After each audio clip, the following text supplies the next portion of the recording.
Ladies and gentlemen, excellencies, distinguished guests, welcome to the third edition of the Budapest Global Dialogue, co-organized by the Hungarian Institute of International Affairs and the Observer Research Foundation.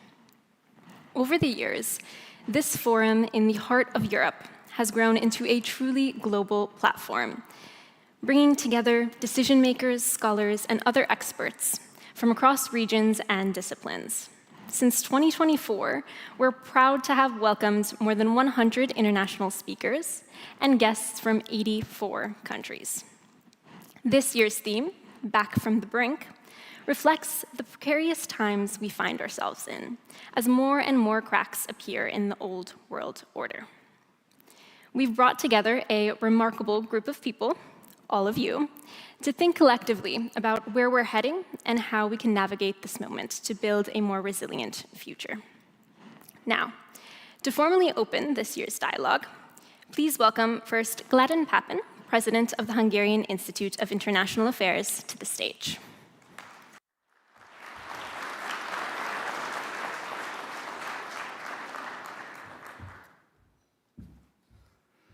Good evening, distinguished ambassadors, Madam Undersecretary, Director Orban, esteemed former ministers, friends and colleagues from across Europe, Asia, and the Americas. Back from the brink, that's the theme of tonight's third installment of the Budapest Global Dialogue. We picked that theme shortly before making the announcement in October of last year. Shortly thereafter, it was announced that the American and Russian presidents had agreed in principle to hold a peace summit in Budapest at the conclusion of the war. For nearly 4 years, Hungary has stood against the European mainstream on the war, for a peace settlement as quickly as possible, against mortgaging the future through blank checks and unclear plans. For nearly 4 years, Hungary has begged that we come back from the brink. The brink of what? Well, I promise that it's a coincidence that the New START treaty expired on Friday, but as you know, there are few coincidences in international affairs, although I'll have another one to mention shortly. But we knew where things were going. The intervening months have seen Operation Absolute Resolve. They've seen new tensions within the far North Atlantic zone of the Transatlantic Alliance, and uncertainty over the next steps in the Middle East. We've also seen the parties to the war in the neighborhood all sit down together in Abu Dhabi. We've seen rapid moves in precious metals call into question the existing monetary order. We've also seen the explosive rise of agentic AI and autonomous agents, none of whom were involved in the writing of this speech. And it's no coincidence that officials from Hungary, the United States, the Western Balkans, and the South Caucasus, as well as our colleagues in the diplomatic corps, are now considering the perspective on European and world affairs that is emerging here. At the Budapest Global Dialogue, we don't tiptoe around the key changes in the world order. In Central Europe, there's little room for error. Everything is always on the line, and that's why there's so much clarity. So let's talk about what back from the brink doesn't mean, though. It doesn't mean returning to the same set of institutions and the same set of assumptions that preceded it. That was already tried by many global actors during the period of 2020 to 2024. In their view, there had been a disruptive challenge to the status quo from 2016 to 2020, but that was an exception, according to them. The trouble is, it was right when the rules-based international order came back into force that the first major war in Europe broke out in 2022. Everyone is beginning to recognize that this time it's different. What are they recognizing? They're recognizing that the old rules didn't enforce themselves, but were backed by power. And they're recognizing that the old ideas, however noble their intention, were connected with policy mistakes that undermined that power. A no-borders vision led to a world of weaponized migration. A A no-limits view of morality helped collapse the family. A doesn't-matter approach to industrial production led to severe strategic weaknesses. The main challenge is that, particularly in Europe and the United States, the intellectual architecture was built entirely around the preceding consensus. Elite American institutions, I can unfortunately report, spent decades producing an intellectually uniform product. Peace is the rules-based international order, outside of which there is weeping and gnashing of teeth. This has begun to shift, but with halting efforts, such as Mark Carney's attempt to admit that the liberal international order was the emperor who had no clothes. In this context, it's too easy just to blame the disruptors. During periods of intense change, all the partisans of the old order are against the change, and the beneficiaries or principal actors of the new orders are still skeptical and doubtful. But the real disruptors aren't just the principal agents of global change that any of us could name. They're also the cracks in the foundation of the old order itself, the overweighted and too heavy ideology that collapsed as soon as the foundations wore away. The economic, the social, military, cultural, religious, and intellectual weakness that many Western countries are struggling to address. That is the crack in the foundation. We often hear about a new world order defined by multipolarity or increasing global power, great power competition, and the collapse of the liberal rules-based order. Aside from descriptors such as post-liberal or post-American, like post-Cold War back in the day, fundamental questions are still going unanswered. What will replace the so-called rules-based international order intellectually and institutionally? How can small and middle powers in Europe navigate an era of great power competition? Do European leaders need to have a different understanding of national security or develop a more mature understanding of national security? As certain rising powers increasingly define themselves as distinct civilizations, how will the other global players respond?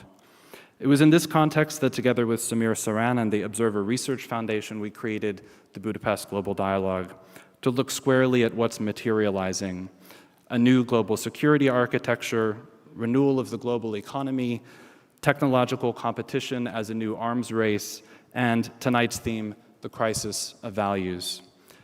What brink do we want to come back from? Not just the threat of war, also the reality of civilizational erasure, back from being one mistake away from economic collapse, back from hyper-fragile and back to reality. So thank you for spending your evening tonight and tomorrow with us, and I look forward to the discussions. Thanks.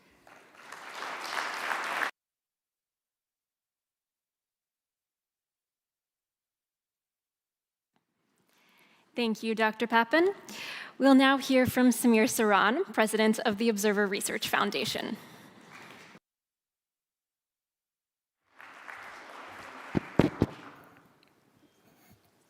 I was going to actually start by mentioning the fundamental reason why ORF is partnering with the Hungarian Institute, and that's Balázs Orbán. So let me first recognize Balázs Orbán and his curatorial role in bringing us together, bringing India into Hungary, and for me to realize that everything I stand for, family values, melodrama, God, good food, and lots of politics, is what Hungary also thrives on.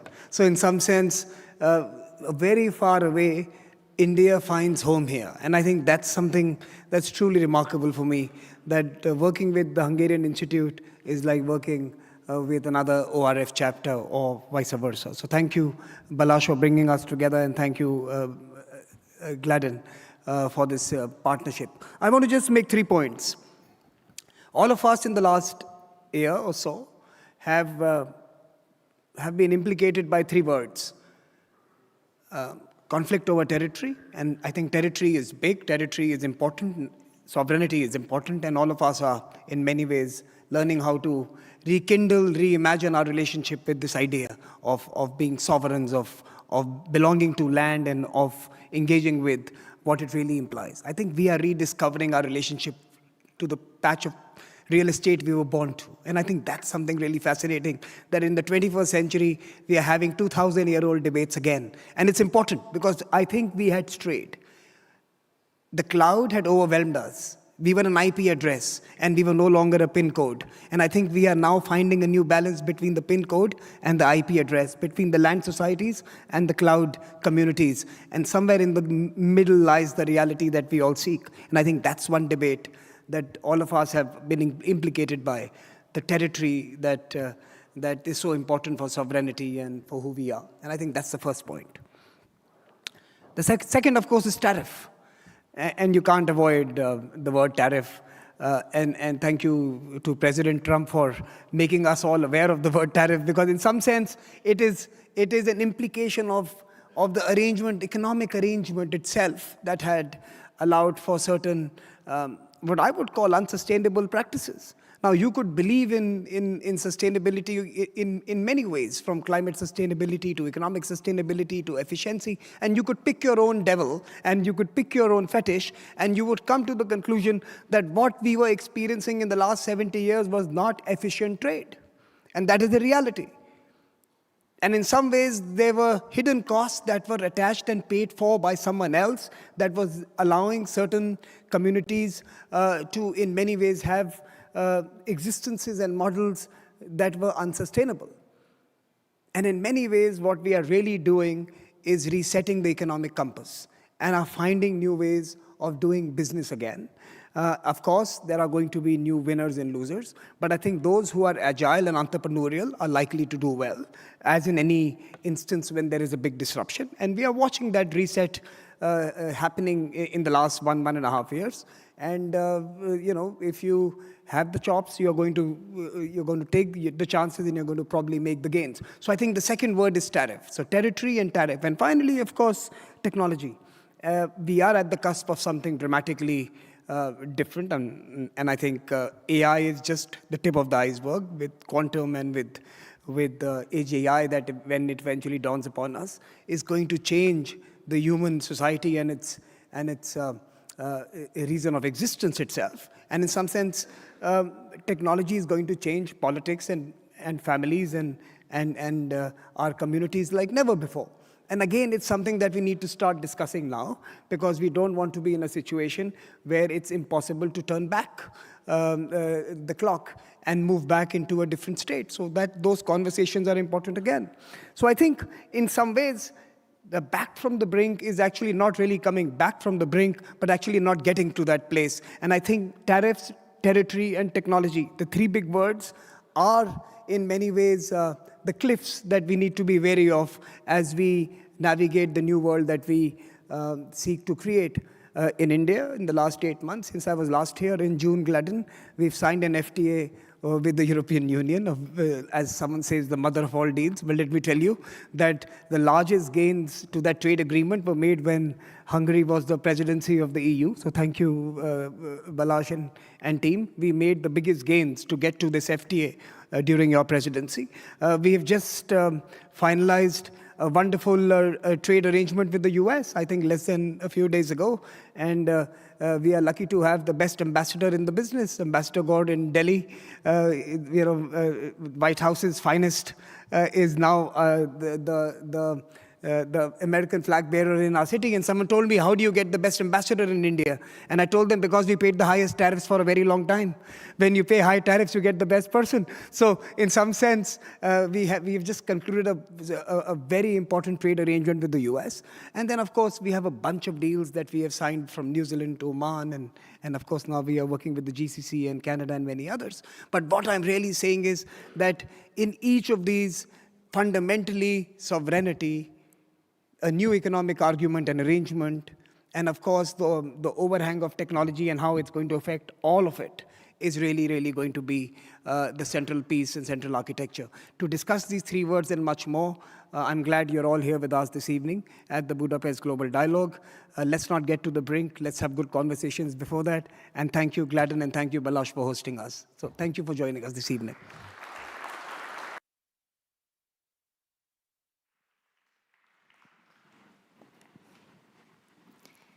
With that, we now turn to our opening panel discussion titled Restoring Civilizational Self-Confidence, Which Values Will Secure Our Future? This session will look at the increasingly fragmented state of our societies and the role that values can play. The session will be moderated by Gladden Papin, president of the Hungarian Institute of International Affairs, who you heard from just a few moments ago. And our distinguished panelists include Balázs Orbán, political director to the Prime Minister of Hungary, Sarah B. Rogers, Undersecretary of State for Public Diplomacy at the US Department of State, Sohrab Ahmari, the US editor of Unheard, and Paul Coleman, Executive Director of ADF International. Please give our speakers a very warm welcome.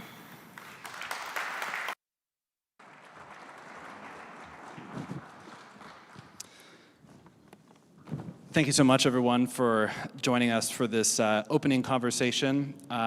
This is a conversation about values. And as I was thinking about that topic, I was considering how much debate there has been in Europe and throughout the world on values in the last few years. And that is a change, because at one time, particularly in Europe, there was only one set of acceptable values that you could talk about. And so there's been a considerable, I think, maybe restriction around the debate about values. And this brought me back to a moment 3 years ago. I thought of this, I realized this today, that 3 years ago today was the date that Samantha Power, then the administrator of the US Agency for International Development, landed in Budapest. And her visit was February 9th and 10th of 2023. And suffice it to say, a lot has changed in the US-Hungarian relationship, but the message that she brought was also very much tied up with this question. USAID announced $20 million of grants to independent civil society organizations with, suffice it to say, complex political activities. And so I wanted to start by asking Undersecretary Rogers, what has changed in the last 3 years? What is your mission in Europe? What are you seeing in Europe? What are you seeing in Hungary? And how does the value of free speech fit into that, since you've been very active on that front? Well, thank you very much, Gladden. So, like Samantha Power, I am appointed by the US government to exercise the statutory and occasionally the grant-making authority of the US government. And like Samantha Power, I am concerned about democratic resilience and democratic backsliding. We have seen governments postpone and cancel elections. Just hours ago, we saw one government's Ministry of Justice order that court records archives be purged amidst a controversy about grooming gangs. We have seen governments inveigh about outlawing their political opposition, and we have seen novel expedient lawfare contrived against opposition candidates to keep them out of power. One of those opposition candidates, of course, was President Trump, and that lawfare failed, and elections have consequences, and that's why I'm here, and Samantha Power's not. And I'm thrilled to be here because I think we've also seen some really auspicious developments on the international stage, including in the areas of free speech and democratic resilience. We saw a communist dictator bloodlessly removed from Venezuela, thanks to our President of Peace. We saw the United States stand with protesters in Iran who we didn't astroturf, by the way. We helped them with internet access, but that movement was completely organic. And the United States government, via me, but not only me, has been engaging aggressively on the issue of free speech, because you don't have self-governance without freedom of speech. You can't have democratic deliberation if viewpoints are proscribed from the public square. And this is something that I've believed in my entire career. It was the focus of my career as a litigator, particularly with the First Amendment work that I did before I was appointed. And it is an honor and a privilege to advance those values on behalf of the US government now, including in Europe. And if you read our national security strategy with its focus on civilizational self-confidence, the bottom line in Europe is that the point of American foreign policy is to make America safe, strong, and prosperous. And that means we want safe, strong, prosperous allies who can stand with us, who can defend themselves, and who can elect leaders that represent the genuine outcome of a fair, open, free, democratic process. Samantha Power used to say things like that, and I believe these things. Balázs, you have had a front row seat to many of these same questions in European policy over the last few years. You've seen the contest over values, you've seen the notion of free speech and democratic backsliding regularly deployed in the European political discourse. What, from a Hungarian perspective, how do you see the importance of free speech, and in particular the question of what values will secure a strong European future? Good evening, ladies and gentlemen. Thank you very much for coming, and thank you very much for the nice words, Samir. And honestly, I see rather a life and death fight, because there is a big gap right now on the European continent. That was the case on the American continent a couple of years ago. But right now there is a big gap on the European continent between the elites and the ordinary people. And what the ordinary people want is completely different what the European elites want. And they put enormous political, legal, and different kind of pressure on all the political forces, on all the social groups, on all the media platforms who are trying to represent the view of the majority of the ordinary European citizens. And since we are living in a democratic society, since we have democracy everywhere in the European Union, it's a serious problem. And I don't see it as a problem of freedom of speech. That's part of it. I see it as a problem of democracy.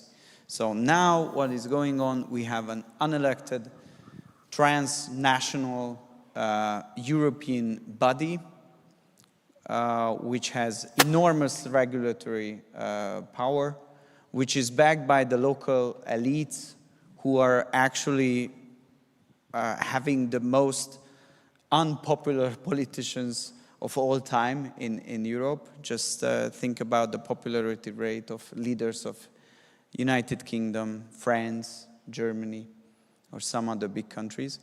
And they are doing everything what they can to silence those who are fighting for the representation of the people.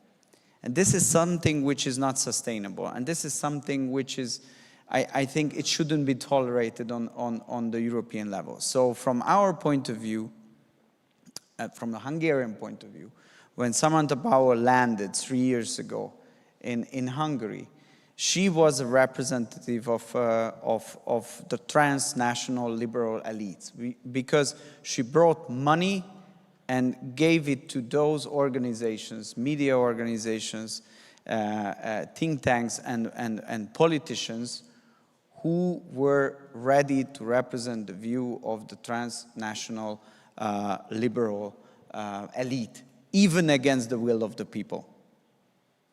And this is what I think is not acceptable. From a country's sovereignty point of view, this is definitely not acceptable. So a future of the country should be decided by the people of that country, not by money, and especially not by foreign money. So I think what changed now is that we have an American administration which is taking democracy and the will of the people seriously, and what they are doing now is they coming as friends, and they are not willing to use their money to go against the will of the people, but to support, to let the people speak. And this is a completely different issue. And what we are trying to do in Hungary and what we are trying to do in Europe is actually the same. And we get our punishment from Brussels. As you all know, we have to pay every day 1 million euro because we not let the migrants in. They are withholding our EU money because we do not sign up for their gender propaganda. And what is going on, there is a clear and present election interference from Brussels and from Kiev because we are not backing their war plans. In Hungary, 80% of the society is against illegal migration. In Hungary, 80% of the society is against gender propaganda.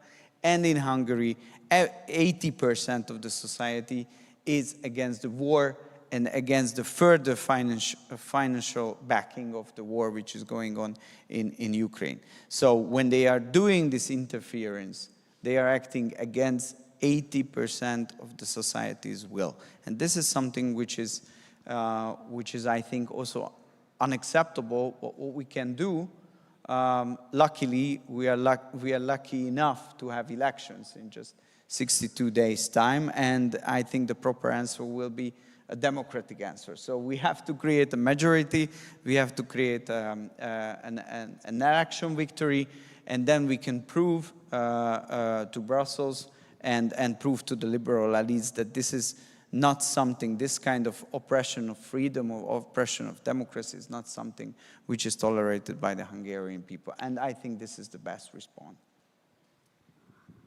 Paul, in your work, you have been active, I think, pretty much all over the world in defending free speech cases and freedom of religion and basically looking at these topics as they come up all over the world. I think everyone senses that in particular the concepts behind freedom and liberty and even liberalism at some point changed from their original meaning and became more forceful and even conformist. I don't know if that's something you're seeing. Is it something that you've seen? How did it happen, and what have you learned from looking at that? Yeah, thank you.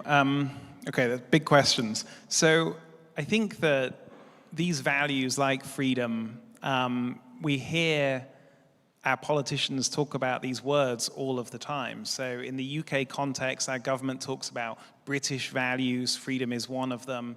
The EU, the European Union is constantly talking about European values. And I think that our elites have come to imagine that these values are just freestanding concepts that can just be asserted.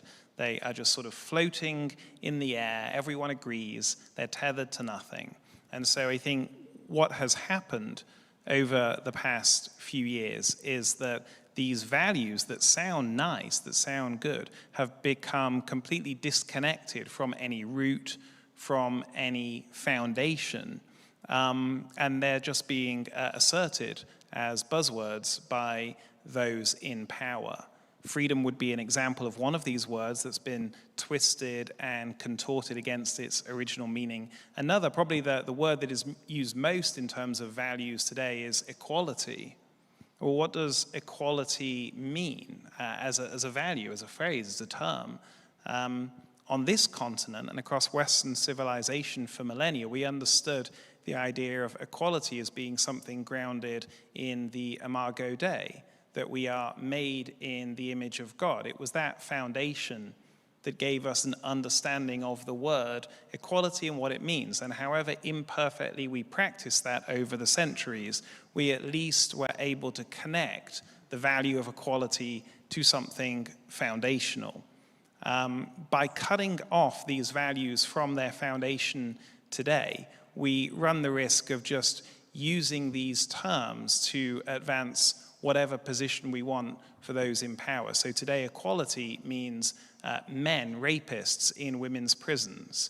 Equality means men beating women in women's sports. It means grown men in girls' bathrooms. All of these things have happened in the last decade under the guise of equality, which is just one example of many that shows that this crisis of values has really come by disconnecting all of this terminology from its original foundation.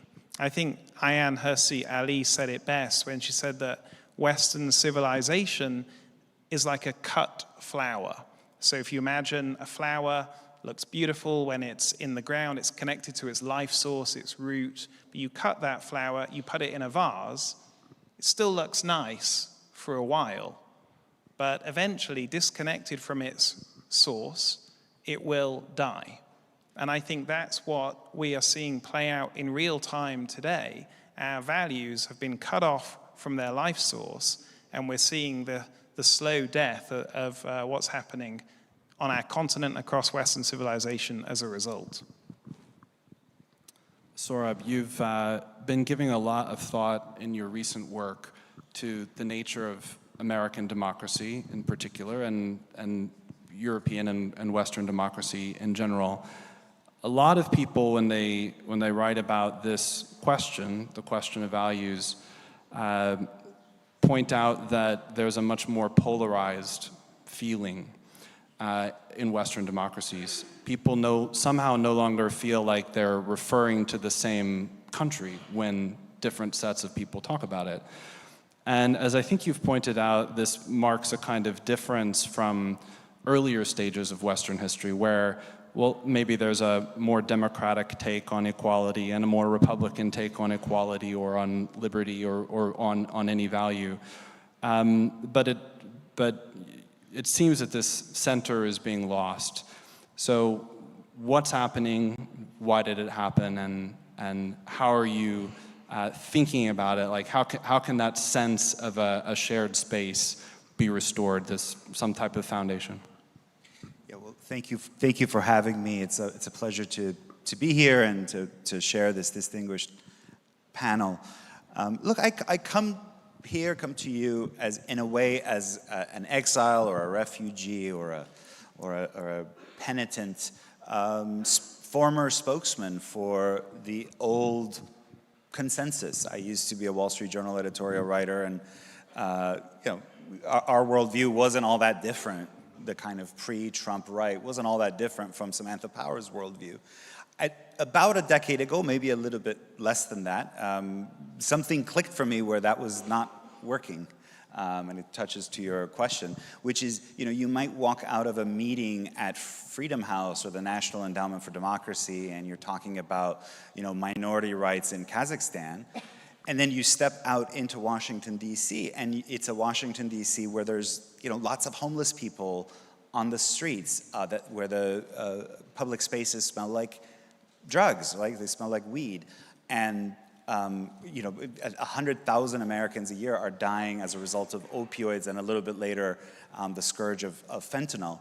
And I think a lot of Americans have come, and I would say probably Europeans as well, although I can speak to the American experience, to look at that and say, there's something not normal about that. First of all, there's something odd about talking about, concerns in Kazakhstan when your neighbors nearby are suffering from fentanyl, from drugs, from addiction, from broken families.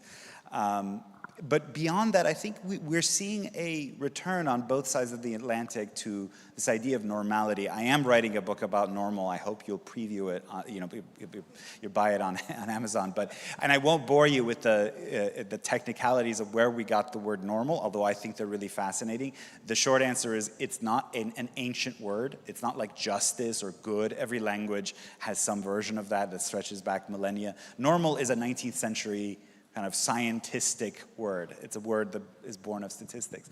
But when ordinary people use normal, they still refer to these ancient moral intuitions of, a normal person has a sense of piety. They practice religion. A normal person is domestic. They form families, natural families, for the purpose of having children. And they're political. They act in a political community. And in every way, the old consensus traduced normality. obviously in many ways restricted religious practice, as Paul will tell you better than I can, even as it itself enshrined a kind of religion, a secular religion. The family came under immense pressure, both as a result of economic issues, people not being able to form families, but also the ideological pressures of gender ideology. And the one that I really care about these days, political community became impossible as a result of this idea that basically everyone belongs in the West. Everyone in the whole world is a potential citizen of the West. You can't form a polity under conditions of potentially infinity migration. That doesn't mean you shouldn't have immigration, et cetera. That's a different question. But that model of open borders makes a polity impossible. I will be accused of having a Fox News caricature of Europe for saying this, but there are certain neighborhoods you go in parts of Western and Northern Europe where you think, what is the basis of this polity other than the fact that, well, we live here and there's police and there's rules, but is there a deep foundation between these people, or are they just living in a kind of hostility? And is that really a political community in which I can act?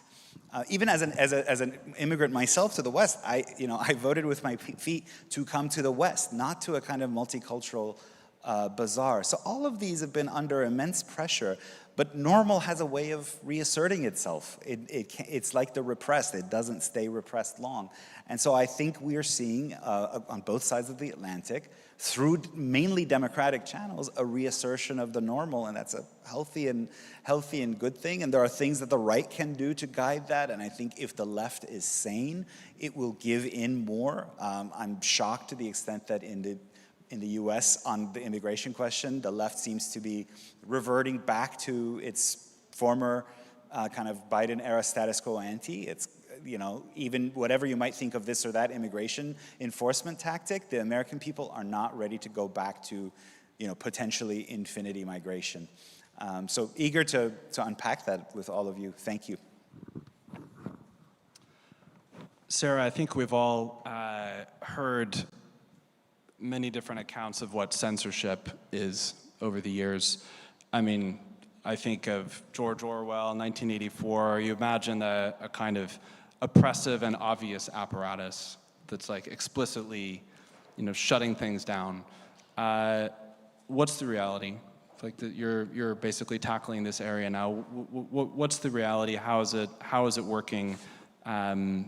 And give us some examples in that area. So I think one distinction depends on whether your regime arrived at its censorship apparatus honestly and directly, or sort of dishonestly in kind of a boiling frog decline. So the sort of regime that decides out of the gate that it's going to censor, like the GDR or the CCP, will outright proscribe certain speech, will build great firewalls to cut off the internet, and will shoot protesters for holding up the wrong signs. And we all know those regimes, and America has articulated clear policies on that kind of thing.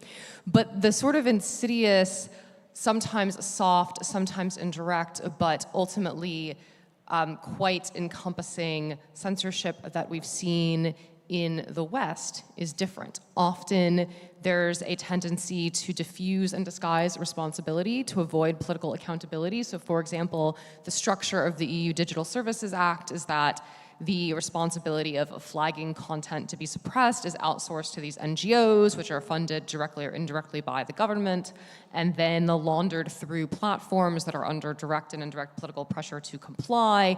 And then there's ultimately no public docket of what exact content was flagged and why, and it's this kind of opaque morass. You saw during the Biden administration an attempt to construct basically a de facto DSA regime in the United States. And this was exposed in some of the discovery in a case called Murphy that went to our Supreme Court, where you had these non-governmental organizations funded, sadly, by people like me in positions like mine that would work arm in arm with the government to identify viewpoints for suppression. And one of the logics underlying this apparatus, and it still amazes me, is that authorities which had been delegated to secure the critical infrastructure of the United States, so for example, to secure our power grid against Chinese cyber attacks, were distended so that the infrastructure of the United States encompassed the cognitive infrastructure, meaning the government's job isn't to protect the power grid from intrusion, but to protect your brain from intrusion by so-called adversarial narratives. I represented Charlie Kirk legally before he died. Charlie Kirk was on a list of top 10 censorship targets maintained by one of these NGOs. I knew Charlie, and I can tell you, Charlie was not a Russian bot or an agent of a foreign power. He was 100% American and wanted the best for America. Unheard, which is Sohrab's website, was also the target of this complex and opaque censorship apparatus. And I kind of insouciantly at the outset of this panel compared myself to Samantha Power because it's true that we exercise some analogous statutory authorities. One way my office is going to operate differently is we're going to be very forthright and transparent about everything we do. And that's why it is no surprise I've made clear in almost all of my public engagements that I want to promote free speech in Western allied democracies, and that's what my grant making is going to be doing. So I want to ask a follow-up for the benefit of the audience, because this is not something that I understand clearly myself. So in the DSA setup, if I log on to Facebook or social media in Europe, then it's actually a constellation of NGOs which are semi-informing the picture of public space that I'm seeing? So there's both direct and indirect. The DSA, it may shock you to learn, is a sprawling statute supported by an intricate bureaucracy. We're familiar. Quite anomalous in Europe, I know. So some of the DSA content censorship is performed, basically member states have to appoint what are called trusted flaggers, and these are organizations, they might have names like the Center for Digital Integrity or the Center for Countering Hate, and it's their job to scroll Twitter or Facebook and look for things that offend their sensibilities and report them to the platforms.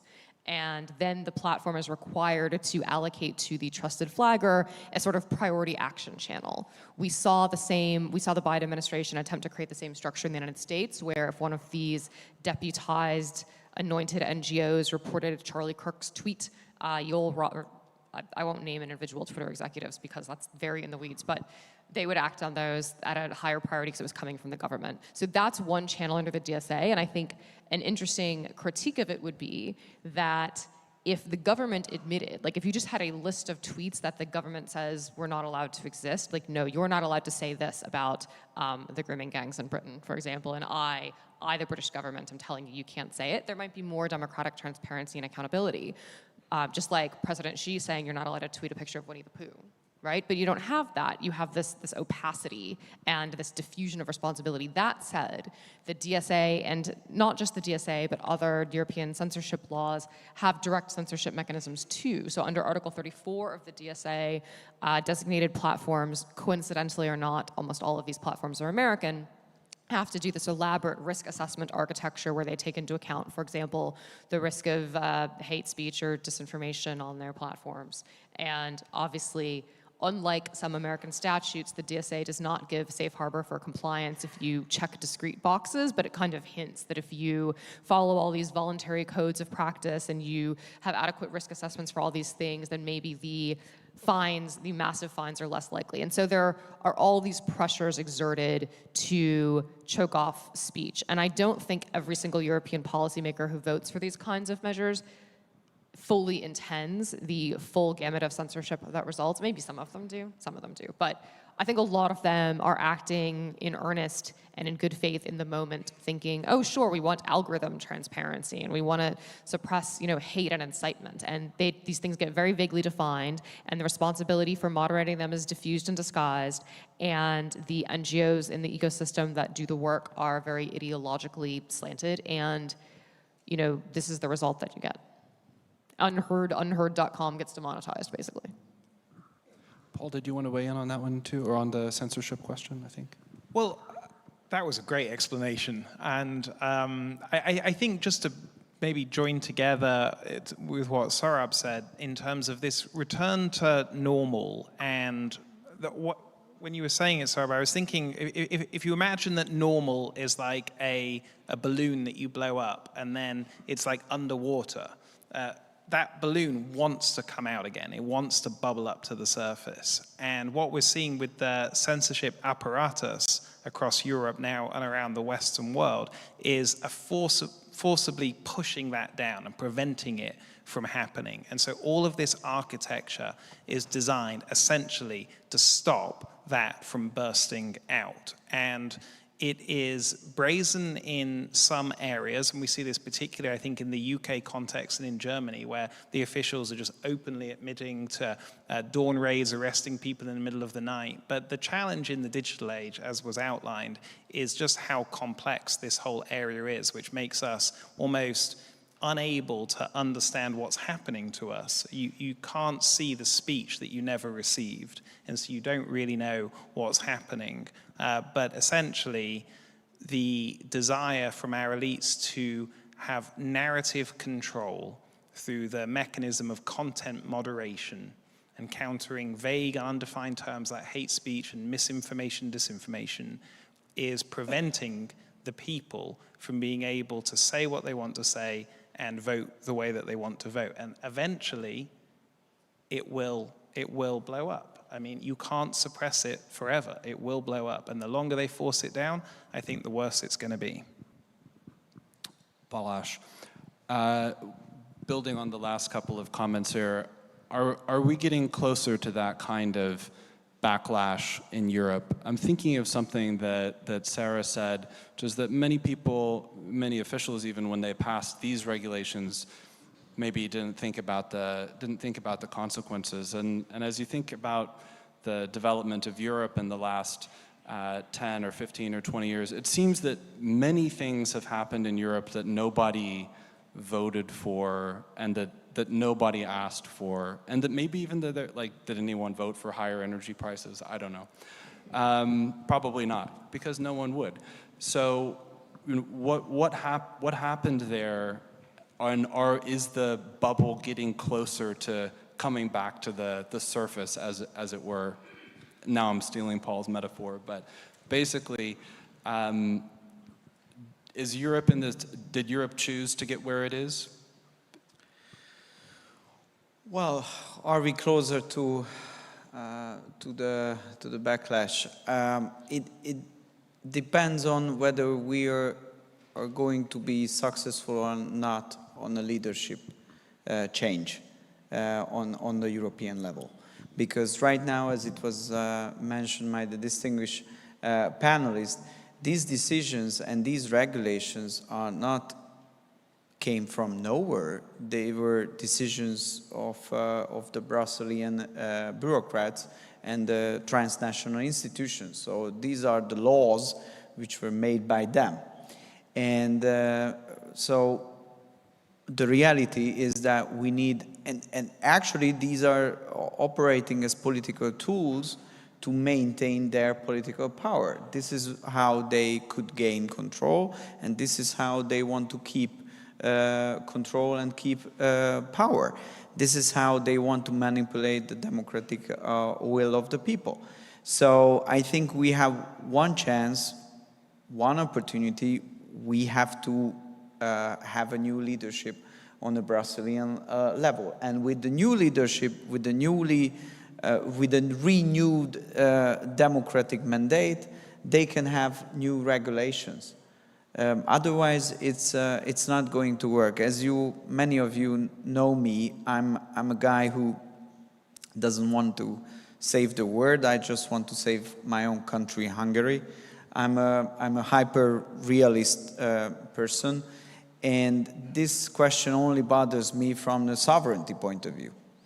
So, because according to the statistics, an average citizen spends almost 2 hours on a social media platform. In Hungary, the most popular one is Facebook, and according to all the statistics, 5% of the content which was showed him or her on his or her feed is political. So if you spend 2 hours on Facebook, it could mean that you meet with 20 or 30 political contents on your feed. And as it was mentioned by Paul, who is the one who decides what happened today and what can you see as a content on your feed? And based on that, what you decide what is important for your country, and based on that, how you decide what is the political environment around you. And these decisions nowadays are made by algorithms backed by transnational, multinational companies. And if they are biased, if they are not neutral, if they are acting in accordance with the transnational elite, then they are trying to control my country. And they are trying to take away the sovereignty of my country. And this is not acceptable. So I don't want to save the word. I don't want to tell people what values they should follow. There are some civilizations who worship the value of freedom of speech. There are some civilizations who worship not so much the virtue of freedom of speech, but they are great civilizations, all of them. From me, it's a sovereignty question. Now, big multinational companies are deciding the political environment and the political landscape of my country, what the citizens of this country see, and what they find out as what is happening in their country. And so, for this reason, I think in the upcoming decades, all the serious nations has to create a method or an idea or a way to have pushback and to create a situation where these platforms, if they want to operate, because we Hungarians, we are just a country of 10 million living in Hungary. Hungarian language is spoken worldwide by, let's say, 30 million people. So we Hungarians, we will not be able to create a social media platform for these 30 million people based on the Hungarian languages. But we will, and we can cooperate with all the big international social media platforms if they create a level playing field, if they are neutral, and if they let the democracy thrive. And I think on the European level and on the national level, if we take ourselves seriously, this is a project which we should succeed with in the upcoming 10 years. And that's why I'm extremely grateful to have Paul and his institution. Like we have real think tankers, real NGOs who are not willing to interfere based on their political views, but they want to create level playing field. And finally, we have from the United States side an administration which is telling the same. Politics shouldn't be decided by our algorithm and our politically motivated ideologues, but it should be decided by the people. And based on that principle, we will be able to work together, and we will create a Western environment, political environment, which is sustainable for all of us. That's what I'm hoping for. If I could continue with you for just a moment. It seems like every 6 months or so, mainstream European leaders refer to some event and say, well, that was a major wake-up call. Like, now we need to focus. The Russian invasion of Ukraine, well, that was a wake-up call. Now we need to think about what's really important for Europe. But in the last year, I'm shifting in a slightly more practical direction, but in the last year, the Trump administration has kind of put forward a lot of challenges to Europe. From a Hungarian perspective, how do you see those challenges, and are they happening on the level of values? I think it's been said, well, until now we shared values between the United States and Europe, and I think when this term was used, it was tilted in maybe more of a progressive direction. And Trump has been challenging that. And so the response from the European side is, well, Trump rejects values. America is rejecting values as such. But I think what's been emerging on the panel is something a little bit different, and so I was wondering how you saw that, if you want to address it. Well, I see it in a very simple way. So Trump and the American administration now is trying to help Europe, but Europe is rejecting this this help because the most important priority of the new administration is peace. How to close the Ukraine-Russian conflict, which is a vital interest for Europe as well. My question is why the Brazilian elite is playing against the Trump administration efforts. There is a secret shadow alliance between Kiev and Kiev leadership and Brussels leadership, because they think that their political survival is relying on the continuation of the current war policy, what was formulated by the Biden administration. So they want to keep funding and keep fueling and keep financing the war, because that's the only reason how they can preserve power. Because if peace comes, they have to answer to their own people why we were in a war for like 4 years. We were spending a lot of money, many people were dying, and we received nothing. We lost the war. They would have faced the political consequences, and they want to avoid that. And it's not a coincidence that all the censorship issues are coming right now. The European elites now saying that it's a security issue to get prepared for the war. And if there is a war preparation project going on, you can't have counter-argumentation. You either sign up or we will shut you down. And this is the reason why all the anti-war voices are shut it down in Europe, because the elite wants to preserve the pro-war narrative behind their initiatives. So I think when President Trump and the Americans are saying in a very transparent and understandable way that it should be all of us interest to close the war, to stop our borders, or to stop illegal migration on our borders, and to preserve democracy, let the people speak. This should be a vital European interest. And the way how hostile the European response is a proof that that something is wrong on the European continent. So what is the plan? Our plan is that we are going to win the elections this April, and we have to politically destroy the European liberal leadership by the year of 2029. Because if we don't do that, I'm pretty much convinced that they will try to drag all of us into a full-scale war, which would have a devastating consequence on the European continent. So we are the opponents of the Brussels elite, and we have all of our chances to push them out from the political leadership. It just requires strength, stamina, and dedicated effort. Sorab, you've spent your adult professional life inside of elite journalistic institutions in the US, so you know how elites think, you know how they talk about values, and similar, I think, to the way that the European elites do.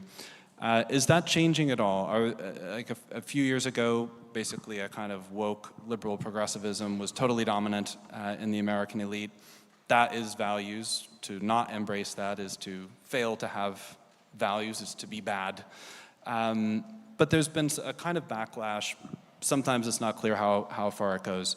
Is there a change in the elite? Is there a change possible in the elite?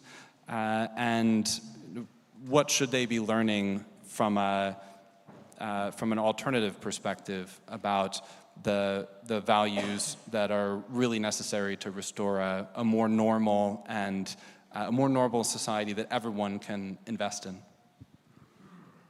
Yeah, that's a complicated question to answer, but I think in some measurable ways there's a reasonable case to be made that what was called woke began to rise maybe in the mid-2010s and had its peak in 2020 and really had become passé by 2022, by the mid to late Biden era.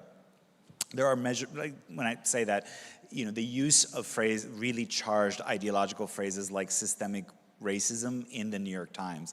You can measure that and it went down. Other signs of that kind.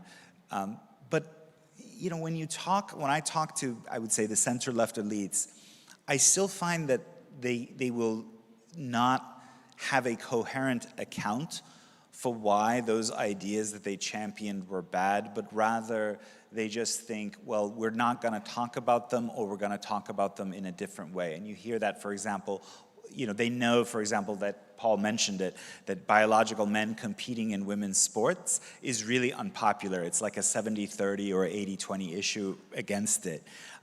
So I think what you hear often is basically saying, well, we're just not going to talk about that. But are they going to say, hey, like, that was bad because there's such a thing as a fundamental difference between men and women, and they have different bodies and so on?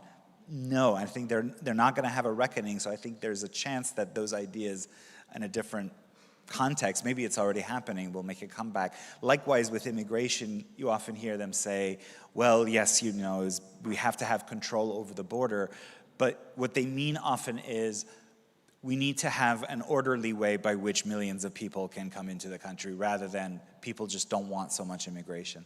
So it's a mixed picture. Well, what I would just say is a message I've shared in various forms since roughly 2016-17 is, again, it jibes with what Paul said, which is, if you don't want really scary populisms, if you're a center-right, mainstream center-right or center-left leaders, if you don't want the really scary versions, you should concede a little bit to this model of creating cordons sanitaires, whether it's at the international level around a country like Hungary, or whether it's within the national politics, using coalitional blocking to prevent the party that just want the largest plurality of votes from actually getting to govern. These kinds of tactics, at some point, as life becomes more miserable for ordinary people, or as it challenges their sense of what's normal, they will recoil from them, and then the cordon sanitaire will not hold anymore. And I think that's when you're at risk of getting the worst versions of the right. So I think it's this sense of getting the center elites, the mainstream elites, if they have any sense of maybe even political self-preservation, to be modest, to be willing to be a little bit humble and grant more, rather than think they can use administrative means, underhanded tech censorship, lawfare, etc., to try to contain the popular vote, which is still, I think, the intuition that a lot of them have, at least certainly judging by the Starmer government in various ways. Sarah, I want to come back to the question of the civilizational alliance between the United States and Europe, because I think we've also been dancing around that in a number of questions. How do you see that question? The Trump administration has talked a lot about it, particularly with the publication of the National Security Strategy. What is necessary to keep a shared civilization, or what are the threats to it?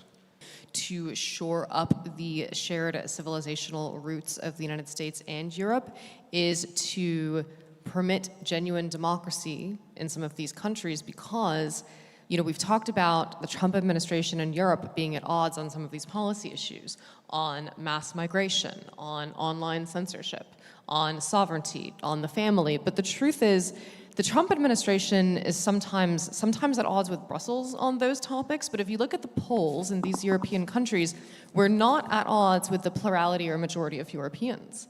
That's why the people controlling the censorship levers are so scared of permitting dissent. So I think if you let democratic, Republican, Western self-governance work as advertised and intended, you'll see kind of a restored equilibrium. And I think I've seen polemicists posit that some of these elites, they have this libidinal, masochistic urge to be dispossessed or overcome. What else could explain these policy choices on migration particularly? And I don't think it's that, but I do think that there is this sort of penitential ideology where you rewrite your own history as one of disgrace, and you see your good life as representing some kind of ill-gotten gains that need to be redistributed through open borders or racial spoils or cathartic violence. I think that's the ideology that tears down the posters of Israeli hostages. That's the ideology that applauds and elevates kind of the most extreme anti-colonial rhetoric. That's the ideology of not the center left, but the left. And I think some policymakers have been directly and consciously or indirectly and unconsciously captured by it. And you see them literally and figuratively kneeling in kente cloth. And I don't think that's sustainable. But I also think to the extent that you see that in Brussels, you don't necessarily see it among the European people. To the extent that you saw it in DC, you didn't end up seeing it among the American people. And I agree with Rob that what we called wokeness sort of hit its it really kind of started cresting in 2012, and then it hit its kind of affective fervor, its peak of that kind of frenzied expression in 2020. But the underlying impulse may still be there. It may still come back in some other form. But I think that if you just hold an election, right, like a free, fair election, and allow free, fair political speech leading up to it, you can see salutary results that might soften and appease some of this populism and might restore a government more aligned with what the citizenry wants. You know, it wasn't that long ago that the situation online in the U.S. was quite different, where if you posted that a man is a man and a woman is a woman, then the NGO-driven algorithm would like community note you and say, fact check, women can actually be men, and vice versa. But it seems that that's changed. So what sign? Yeah, go ahead. You were about to say something. Yeah, well, and I was also going to say, like, one reason that changed, and you can run a kind of natural experiment before and after Elon Musk's acquisition of Twitter. You know, we had the first effective grassroots activist backlash to trans activism after Elon Musk acquired Twitter. You had the Bud Light boycott. You had a stories trend that would have been suppressed before. One reason there was such a fervent backlash to Elon Musk acquiring Twitter, organized efforts to arrange ad boycotts and so forth, was that it was anticipated, probably correctly, that this would play a role in the 2024 election. And Twitter X is just one of several platforms. Facebook is another one. You know, you saw Mark Zuckerberg come out after the election and say what the court records and the Twitter files and common sense already showed, which was that there was pressure, explicit and implicit, direct and indirect, to suppress political dissent on these platforms. And when you have the entire public square curated by a radicalized ideological sliver of the elite, you don't have a functioning democracy. And do you see signs of hope in Europe?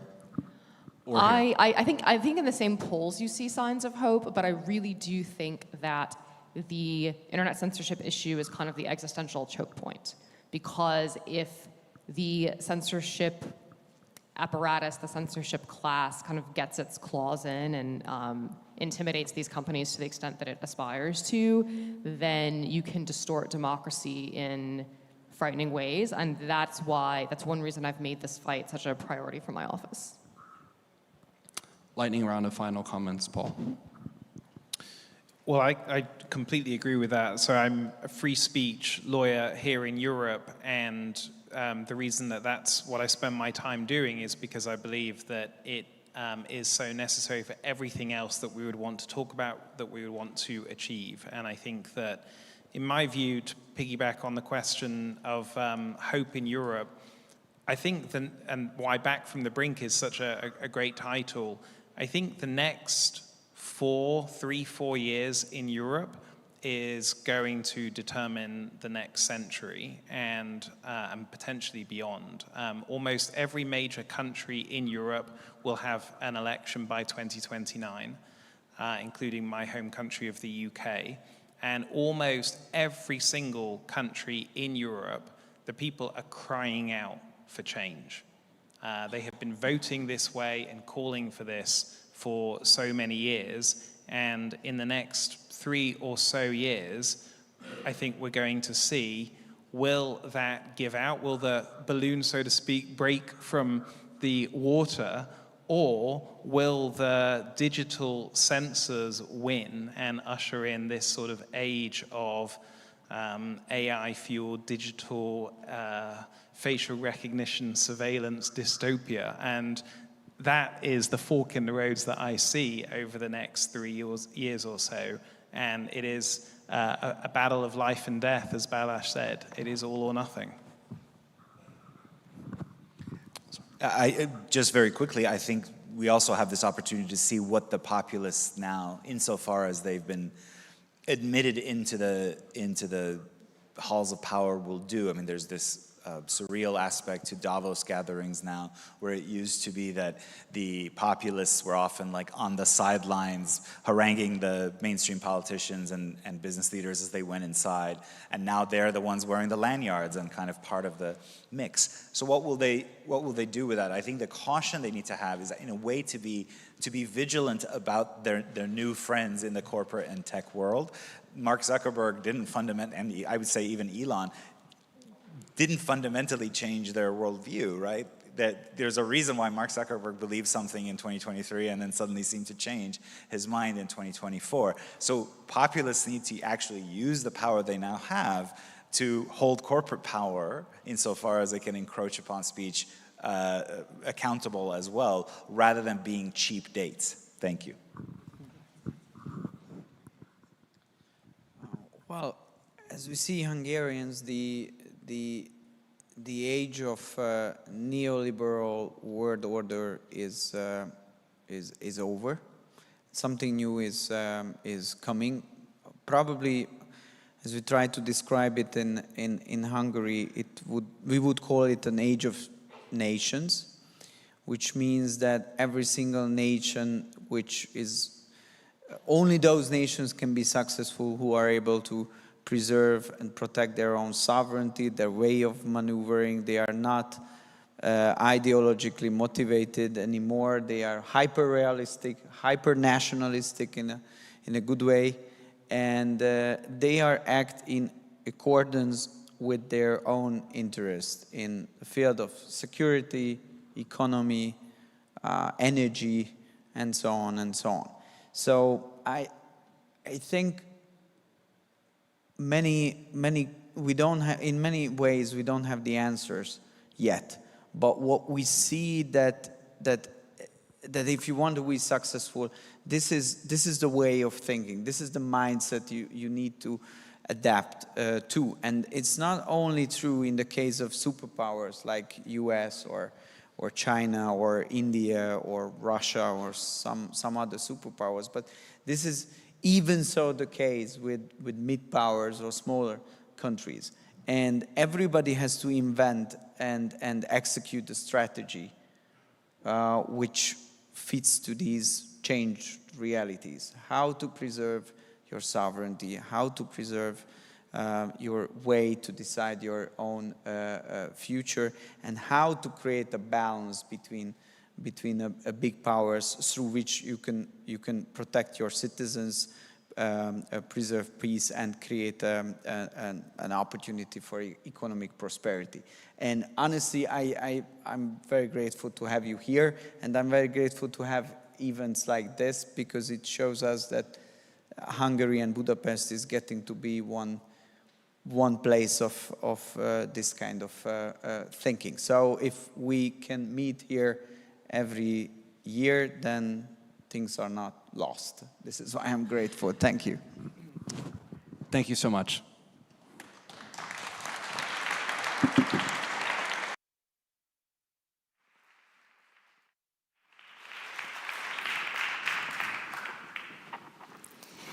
Well, that concludes our opening evening.